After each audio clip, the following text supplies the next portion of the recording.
नमस्कार। मेरी वाइफ को पेट में दर्द काफ़ी रहता है सर, अल्सर का प्रॉब्लम है और चक्कर उसको काफ़ी आते हैं सर डेली बेसिस पे। थोड़ा माइग्रेन का भी है इशू। और मैं तो सर खुद DIP डाइट फॉलो कर ही रहा हूँ, मेरी डायबिटीज़ बिल्कुल ख़त्म हो गई अब। और एक मेरी प्रॉब्लम हो रहा है सर, मैं डेली बेसिस पे 120। अभी आपकी वाइफ के बारे में बताइए, अपने सर बारे में। उनका तो सर बता दिया वाइफ का जवाब। बता दीजिए सर। वाइफ का सुन हाँ लीजिए, ये बड़ा यस। इंपॉर्टेंट है। और सर बॉडी देखिए, बॉडी पेन भी रहता है काफ़ी। हाँ, देखिए, तीन चीज आपने बताया अभी, है ना। बॉडी पेन चीज जुड़ी हुई है, जब ठीक होगा तीनों एक साथ ठीक हो जाएगा। अब क्या है इसमें, अल्सर मैंने आपको कल डिस्कस किया था, ठीक है ना।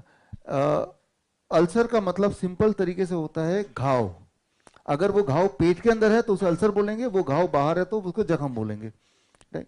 अब आप एक, सभी के लिए है, घाव है आपके यहाँ पे, नमक डालेंगे तो क्या होगा, जलेगा। जलेगा ही ना ज्यादा। मिर्च मसाला डालेंगे तो जलेगा, तेल डालेंगे तो जलेगा, ठीक ही नहीं होगा। तो जिन चीजों से ये ठीक नहीं होगा यहाँ का घाव, उन्हीं चीजों से ठीक नहीं होगा वहां का घाव। घाव तो हर जगह सेम ही है, सिर्फ उसका लोकेशन अलग है। तो मैं यही बोलता हूँ कि जिन चीजों से यहाँ पे घाव ठीक नहीं होगा, वो वाली चीज वहां पड़ने मत दो। कितने दिनों के लिए? एक हफ्ते के लिए। तो फॉर 1 वीक अगर आपकी wife DIP diet minus plate to that is the cooked food छोड़ सके, आप एक एक्सपेरिमेंट कर लीजिए उनके छोड़ने से पहले। कि घाव है, आपने लिया कोई वेजिटेबल अपनी पसंद का, और वेजिटेबल जूस बनाया, उसको आपने डाल दिया। आप देखेंगे, एक तो जो जलना होता है, डेटॉल डाल दो तो क्या होता है, जलता है, लगता है कि जल रहा है तो ठीक हो रहा है। That is how we feel. आप वेजिटेबल जूस डालेंगे तो एक तो जलेगा नहीं, और आप हैरान हो जाएंगे, आपकी ठीक होने की स्पीड बढ़ जाएगी। इसका मतलब ये है कि अंदर का भी तो ऐसा ही कुछ है सिस्टम। तो क्यों ना हम रॉ फ्रूट्स एंड वेजिटेबल खाएं, और वो जब पेट में जाएगा, वो जो दर्द है वो भी कम हो जाएगा। और साथ में आप देखेंगे जो माइग्रेन है, बॉडी पेन है, ये कनेक्टेड है। हालांकि अलग अलग लोकेशन पे है, बट इट इज कनेक्टेड। जो माइक्रोब होते हैं स्टमक में, वो ब्रेन को इंडिकेट करते हैं यहाँ की सिचुएशन। और ब्रेन कई बार वो discomfort in the form of migraine भी देता है। तो आपको सिर्फ इतना करना है, you have to convince your wife की for at least a weeks time, if she can be on DIP kind of diet minus plate 2, यानी कोई भी कुक फूड नहीं। थोड़ा मुश्किल है, लेकिन एक हफ्ते की बात है। तो तीनों डिजीज एक हफ्ते में आपको रिलीफ मिलेगा। तीनों अल्सर को ठीक कर रहे हैं, लेकिन बाकी चीज भी ठीक हो जाएंगी। सर चक्कर भी ठीक हो जाएंगे, आने जाने में जो चक्कर। आना चक्कर के लिए मैंने एक एग्जांपल दिया था, क्या करना है उनको। अब चक्कर के कई सारे कारण होते हैं, तो वो इस अभी डिस्कस नहीं कर ठीक। सकते, लेकिन एक काम तो आप करके देख ही सकते हैं कि हर 1.5 घंटे में कुछ ना कुछ खाना है। भूख लगने से पहले खाना है। भूख लगने से पहले, वो थैंक तभी हो सकता है when you are eating multiple number of times. Thank you. आपकी जितनी प्रशंसा की जाए वो सब कम थैंक यू। है। मेरा बेटा 40 साल का है और उसको 9 साल पहले एंक्लोइजिंग रूमेटॉइड आर्थराइटिस डिटेक्ट हुआ। हाँ। और अब उसका जो लंबर की हड्डी है वो और 4-5 वर्टिब्री वो फिक्स हो गई हैं। वो कोई दवा नहीं ले रहा है, केवल फिजिकल एक्सरसाइज और डाइट, थोड़ा फल फूल के हम लोग खाते हैं ज़्यादा, तो उस पर ध्यान दे रहा है। तो इसकी बढ़ने की स्पीड, रोग के बढ़ने की स्पीड थोड़ी कम है। लेकिन क्या इस ट्रीटमेंट से, आपके DIP डाइट से, उस रोग को ठीक किया जा सकता है या नहीं? आंसर इज यस, ठीक किया जा सकता है। अब कितना टाइम लगेगा? मुझे लगता है 3 से 4 महीने लगते हैं नॉर्मली। हमारा बॉडी, कुछ लोगों का बॉडी, रूमेटॉइड आर्थराइटिस बताया ना आपने। हाँ, वो हाँ। एंक्लोइजिंग रूमेटॉइड आर्थराइटिस। हाँ, इसमें it is a auto immune condition. थोड़ा थोड़ा सीखते भी जाइए हाँ आप, जी, वही। है ना। ये ऑटो इम्यून का मतलब है कि हमारा बॉडी खुद ही को अटैक कर रहा है।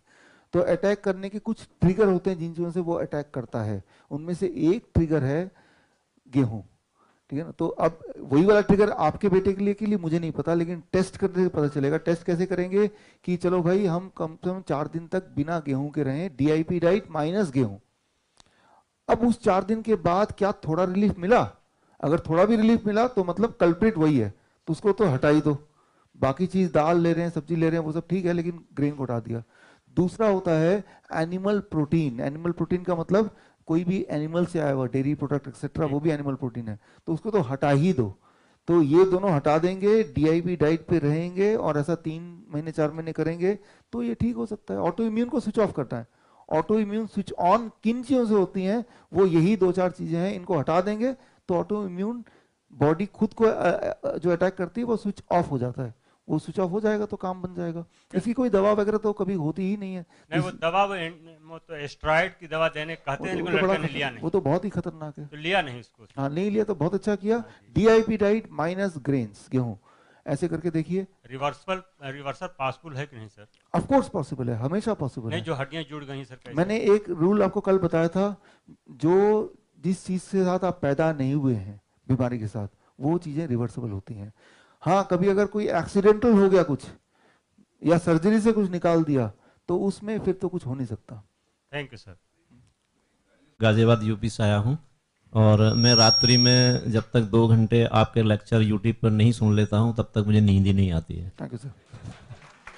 और इस पर कभी कभी पत्नी भी लड़ने लग जाती है कि आप चौधरी साहब के इतने दीवाने क्यों हो गए हैं। और इस कॉन्फ्रेंस की जानकारी भी मुझे आपके द्वारा ही मिली, आपने ही बोला था कि वहाँ पर ये कॉन्फ्रेंस लग रहा है। तो मेरा प्रश्न तो कुछ नहीं है, एक सुझाव आपसे है डॉक्टर साहब। Yes sir. कि आप कहते हैं कि जो भोजन हमारा पैक्ड कर दिया गया है, सील कर दिया गया है, उसका सील ना खोलें। वो इसलिए सील कर दिया गया है कि ये खाने योग्य नहीं है। लेकिन यहाँ की व्यवस्था सारी बहुत अच्छी लगी, लेकिन कल जब हमको यहाँ पर डबल ब्रेड खिलाया गया तो थोड़ा सा दुख हुआ कि हमारे डॉक्टर साहब जिन चीज़ों को मना करते हैं वही चीज़, क्योंकि ये नेचुरोपैथी का यहाँ पर कॉन्फ्रेंस था, तो आप एक सुझाव दे करके जाएं कि जहां मुझे कॉन्फ्रेंस में बुलाएं तो वहां भोजन वही दें जो मैं बोलता हूं। हाँ, ये यहाँ पे थैंक यू, थैंक यू।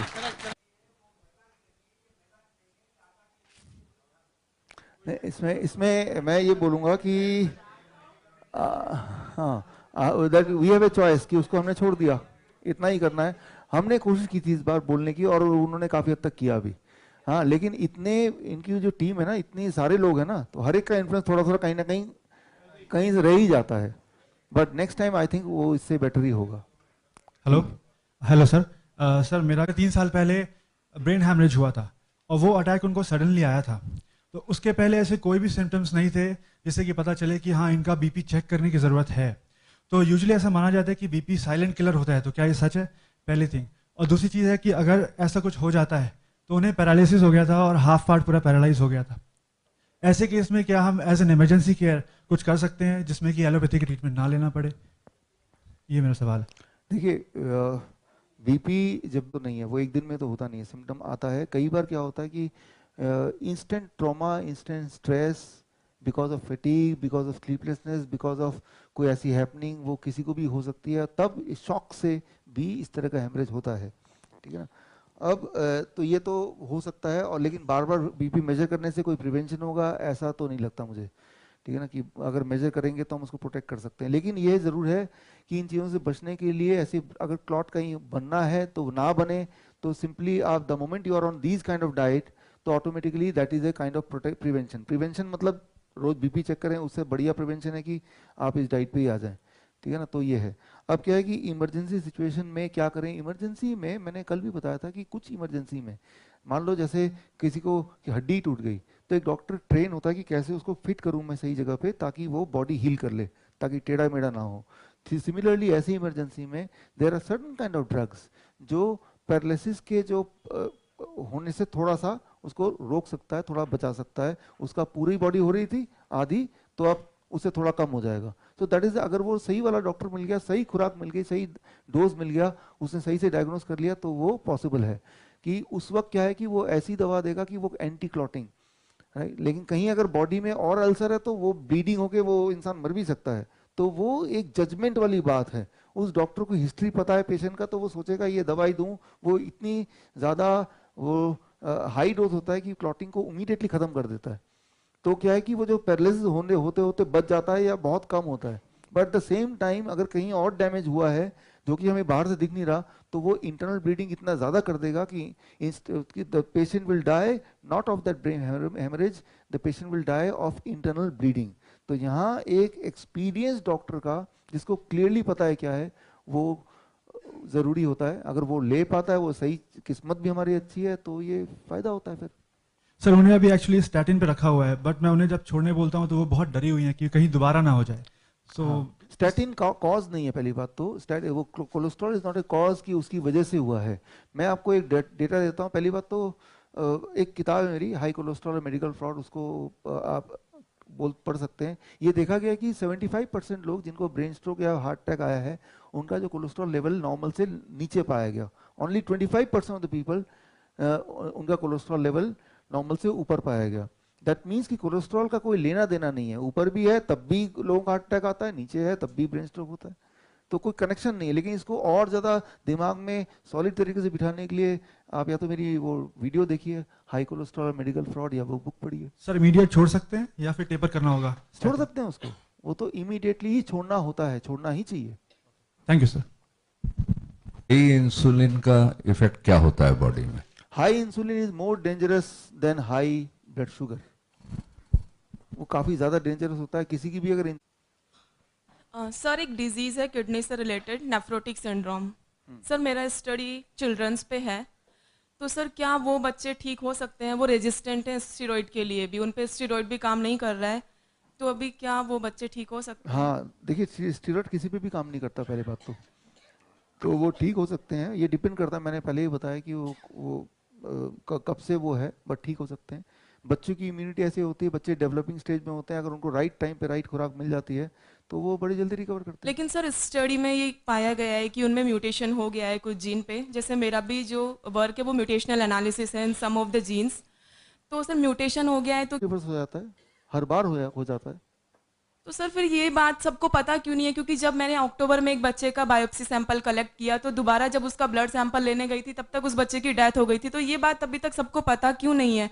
क्योंकि डेली नेफ्रोटिक सिंड्रोम के जो रेजिस्टेंट वाले बच्चे हैं वो मर रहे हैं। अब देखिए, जो नेफ्रोटिक्स, जबकि डायबिटीज जैसे कॉमन बीमारी हर घर में है, तब भी कुछ भी तो नहीं पता।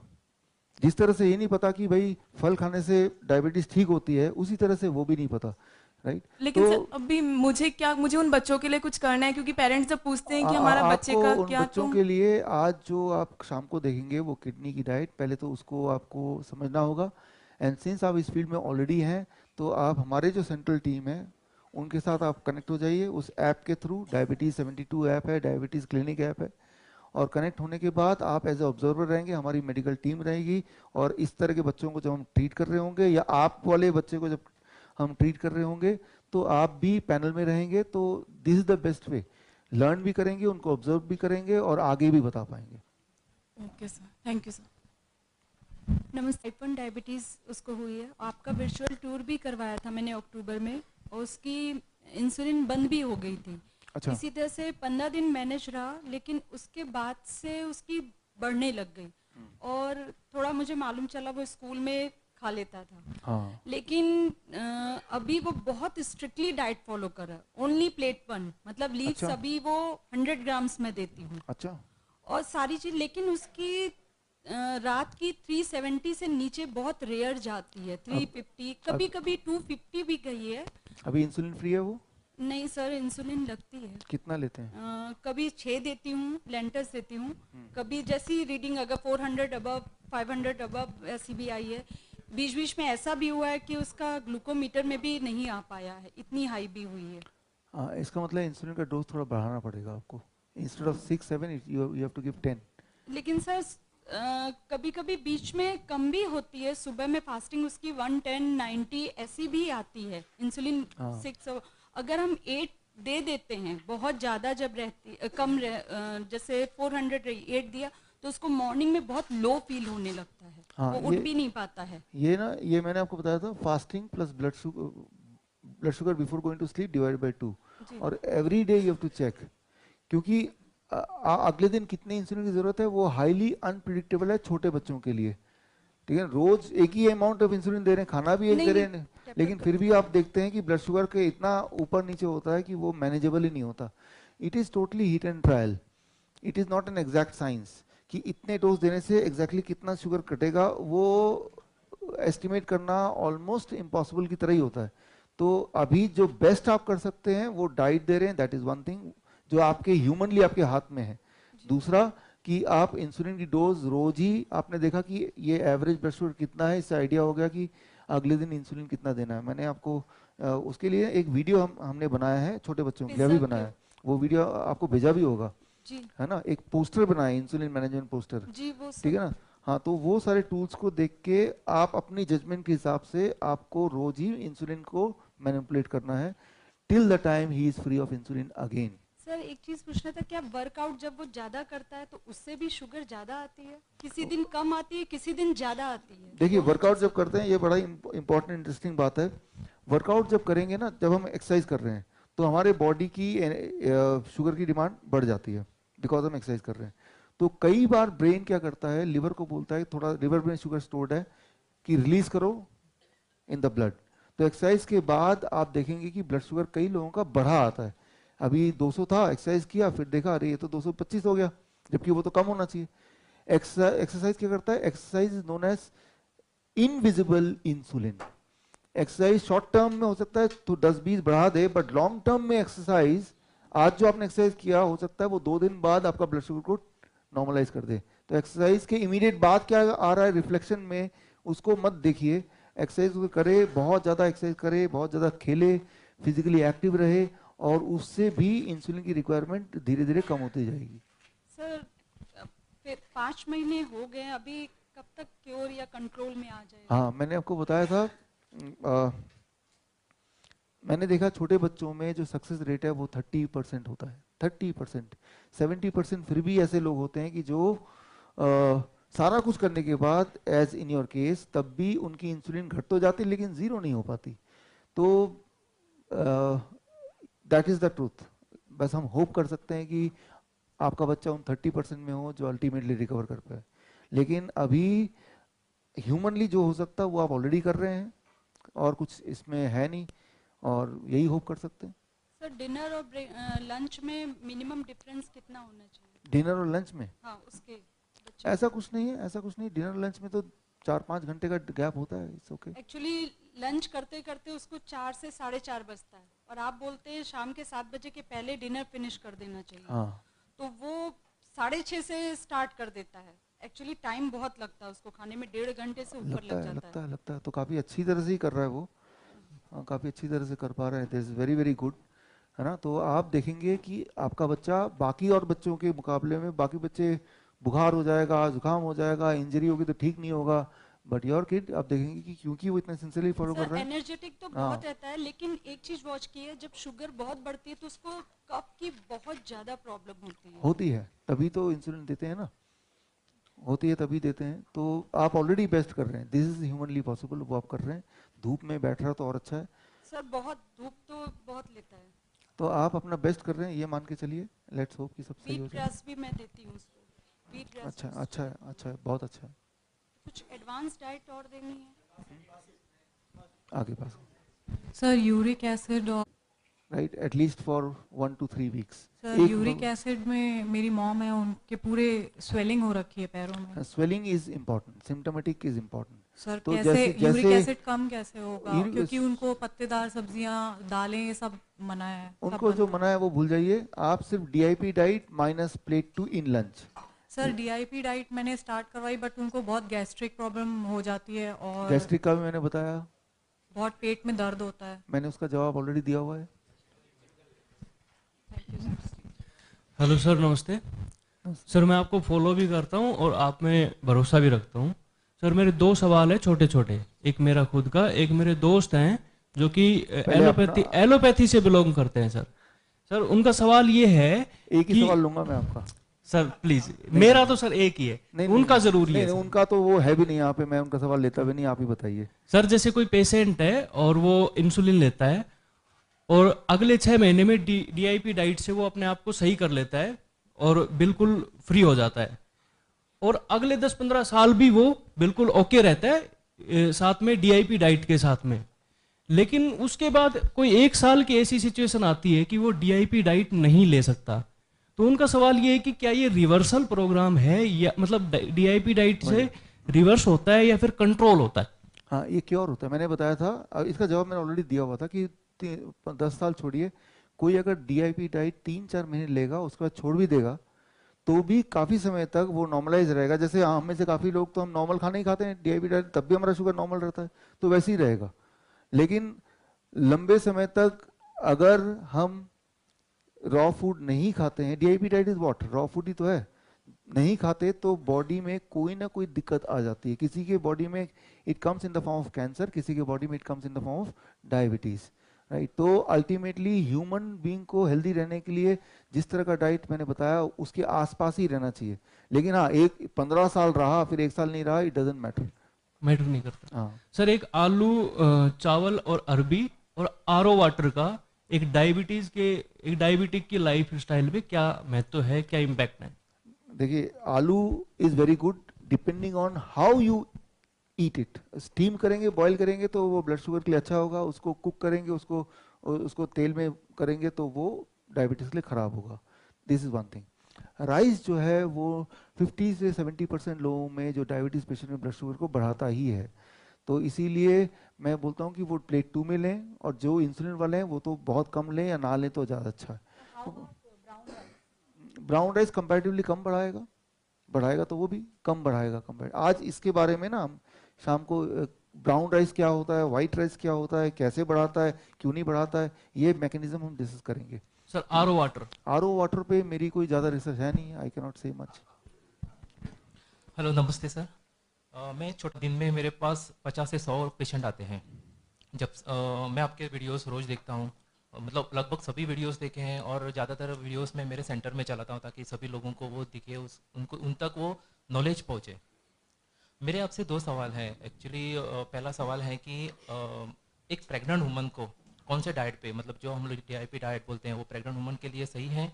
और दूसरी बात, जैसे वैक्सीन के ऊपर हमारी कल बात हुई, उसमें मतलब वैक्सीन बच्चों को देना चाहिए या नहीं देना चाहिए?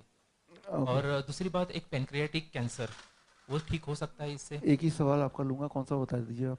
पहले वाला सवाल ले लेता हूँ। हाँ, प्रेग्नेंट वुमेन को DIP डाइट पे रहना चाहिए, बट उनकी जो खुराक है, उनकी नीड है पहले से बाकी टाइम से ज़्यादा होती है, राइट। तो उनके लिए आई मेक अ डाइट, वो मैं आपको थोड़ा ब्रीफली बता देता हूँ।